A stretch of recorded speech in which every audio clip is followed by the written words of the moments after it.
My name is Chris Noel. I've been with Screen Actors Guild since 1960, and I had the opportunity to go to Vietnam many, many times to entertain the troops and to help build up their morale. And I have a shelter for homeless veterans, which I've had since '93, and I think I've had an incredibly exciting life. And I wanted to be here today because I wanted to thank my commissioner for having helped me out of a very complicated property appraiser problem. And I bet you my stepdaughter can talk about it a lot better than I can. My name is Allison Moore Timms. I'm a lifelong resident of Palm Beach, or West Palm Beach, Palm Beach County.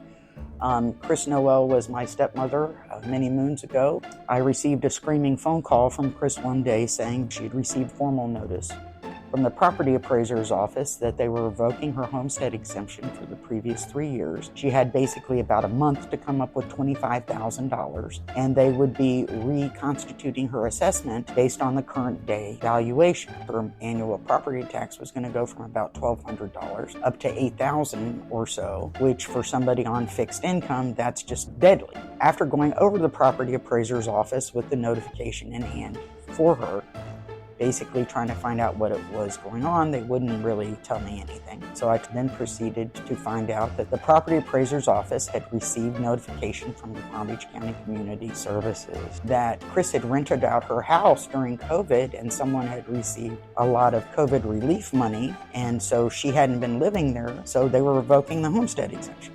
Well, it turned out that this person who had been renting a camper to the tune of $100 a week had filed a forged lease saying that they had rented the entire property instead of just a camper, and that was the basis for the revocation. So I thought, well, if I call the state's attorney's office and maybe file a fraud charge against this man, then perhaps that would help the cause.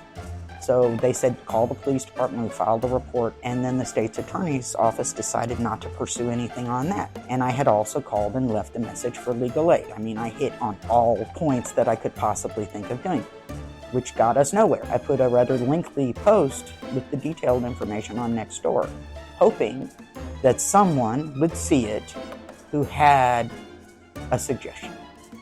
And within 24 hours or so, I had a phone call and an email, I believe, from Niels, Greg Weiss's person or assistant, and he basically ran with it, and within, I think, 3 days, the fine for the homestead exemption had been removed, and it was all being reconstituted. Chris's stress level went from being off the grid because it was undoable with a fine like that and all of these things, to she's comfortably in her home years later. Well, I'm just grateful it was settled. It was handled.